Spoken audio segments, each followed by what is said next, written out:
नमस्कार मैत्रिणींनो, कशा आहात सगळ्या? मजेत? मी पण. आज आपण बघणार आहोत उपमा,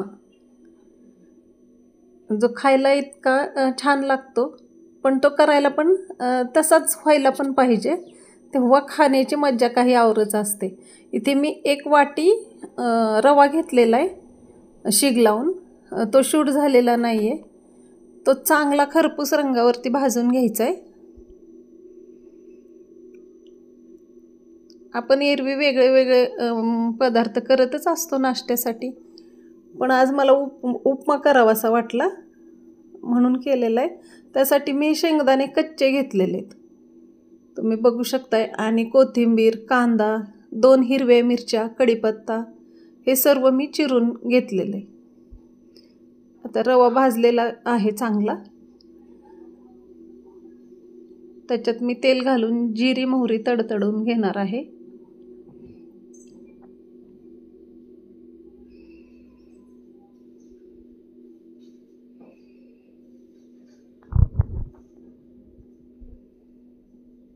माझ्या घरात सर्वांनाच उपमा आवडतो. संडेला स्पेशल उपमा असला तरी चालेल. जिरी मोहरी तडतडली आहे. आता मी ह्याच्यात कच्चे शेंगदाणे टाकून घेणार आहे.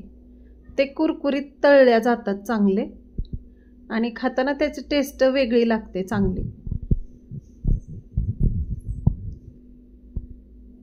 लाल चांगले तळून घ्यायचेत, आपण चिवड्याला घेतो तसे.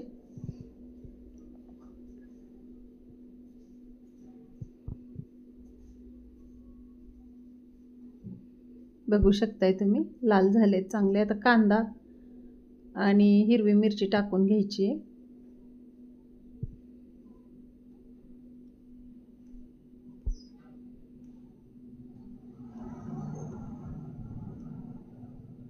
लाल बदामी चांगला कांदा भाजला गेलेला आहे. कढीपत्ता, हिरवी मिरची टाकून एकदा चांगलं हलवून घ्यायचं.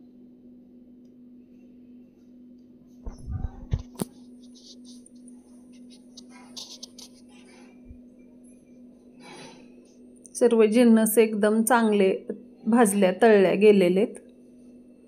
आता ह्याच्यात आपण मी जो भाजून घेतलेला आहे ना, तो रवा घालून घ्यायचा आहे, हळद घालून.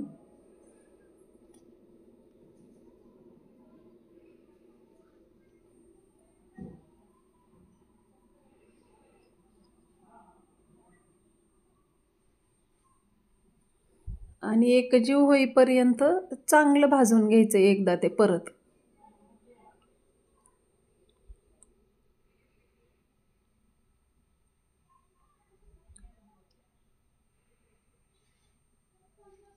मीठ घालून घ्यायचंय चवीपुरतं.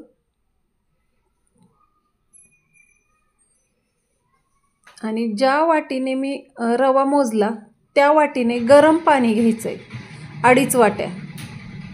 2 वाट्या पण पुरेसं झालं असतं, पण मी शीग लावून रवा घेतलेला आहे त्यामुळे मी 2.5 वाट्या घेतलेत.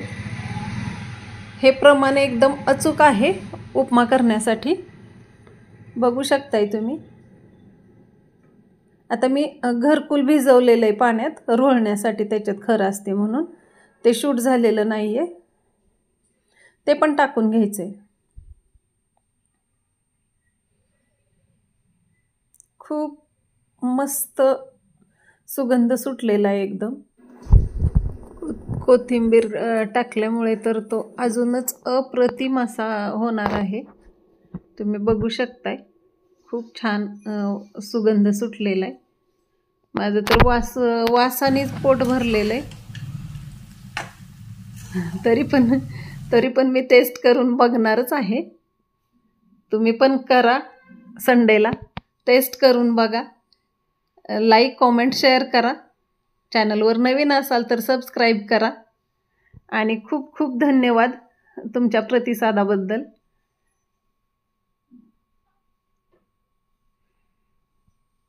खूप छान घमघमाट सुटलेला आहे. अप्रतिम असा झालेला आहे. तोपर्यंत थँक्यू.